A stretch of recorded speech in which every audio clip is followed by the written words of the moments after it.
শুধু রাতেই বেরোতেন দুই মহিলা, ধারে দাঁড়িয়ে লিফট চাইতেন। তারপর যা করতো চমকে যাবেন। তো চলো ঘটনাটা শুরু করা যাক। ছিল রুমাল, হয়ে গেল বিড়াল। মাঝরাতে অসহায় তরুণীকে দেখে লিফট দিয়েছিলেন ট্রাক চালক, কিন্তু ট্রাকে উঠেই অন্য মূর্তি। মহিলা নয়, এ যে পুরুষ। চালককে লুটে নিয়ে পালালো। দীর্ঘদিন ধরে এমন কারবার চলছিল।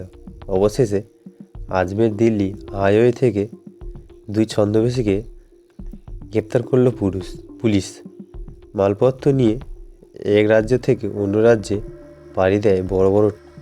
সেসব নির্দিষ্ট গন্তব্য পৌঁছে দিতে কয়েক সপ্তাহ থেকে কয়েক মাস সময় লাগে। রাতে বুক চিরে ট্রাক ছুটে চলে হাইওয়ে। চালকও পরিবার পরিজন ছেড়ে ট্রাকেই বাসা বাঁধেন। গাড়ির ছোট কেবিনই হয়ে যায় তাদের ঘরবাড়ি। এই ট্রাক চালকদেরই টার্গেট করে মহিলা ছদ্মবেশে রাত্রিবেলা হাওয়ের ধারে দাঁড়িয়ে থাকে তারা। চোখে ঘুম, অসহায় ভাবভঙ্গি। লিফট চায়, এটাই ভয়। কেউ গাড়ি থামিয়ে লিফট দিলেই সর্বনাশ। তার সর্বোচ্চ লুটে নিয়ে ছদ্মবেশী প্রতারক করা। এমন লুটের বেশ কিছু অভিযোগ জমা পড়েছিলেন পুলিশের কাছে। এরই শুরু হয় অভিযান। এদিন আজমির হাইওয়েতে অভিযান চালিয়েছিল পুলিশ।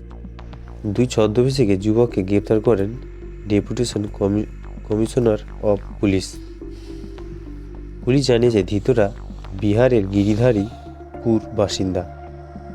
রাত্রিবেলা মেয়ে এসেছে হাইওয়েতে ঘুরে বেড়াতো, তারপর লিফট চেয়ে লোকজনকে লুট করত। পুলিশ জানিয়েছে ধৃত যুবক শুধু রাতেই বেরোতো। একা একা হাইওয়েতে দুই মেয়েকে ঘুরতে দেখে অনেক ট্রাক চালক তাদের লিফট দিতেন। এরপর শুরু হতো আসল খেলা। ট্রাকে উঠতেই তারা চালককে বদনাম করার ভয় দেখিয়ে টাকা আদায় করত। চলতো সর্বোচ্চ লুট। গ্রেপ্তারির সময় দুই ছদ্মবেশী প্রতারকের কাছ থেকে 40,000 টাকা উদ্ধার করে পুলিশ। জিজ্ঞাসাবাদে ধৃতরা জানিয়েছে এক ট্রাক চালকের কাছ থেকে এই টাকাটা আদায় করেছিল তারা। দুই যুবককে গ্রেপ্তারের পর বিষয়টা নিয়ে প্রচার শুরু করে পুলিশ। রাতে হাইওয়েতে গাড়ি চালানোর সময় সাবধান। গাড়ি এবং ট্রাক চালকদের সতর্ক থাকার পরামর্শ দেওয়া হয়েছে। পুলিশ জানিয়েছে এই গ্যাংয়ের আরও সদস্য থাকতে পারে।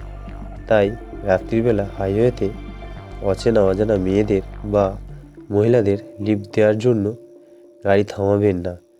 এর পেছনে বড় ষড়যন্ত্র থাকতে পারে, খোয়া যেতে পারে সর্বোচ্চ। ভিডিওটি যদি আপনার ভালো লাগে তবে চ্যানেলটিকে সাবস্ক্রাইব করুন এবং শেয়ার করতে ভুলবেন না। দেখা হবে পরবর্তী ঘটনা।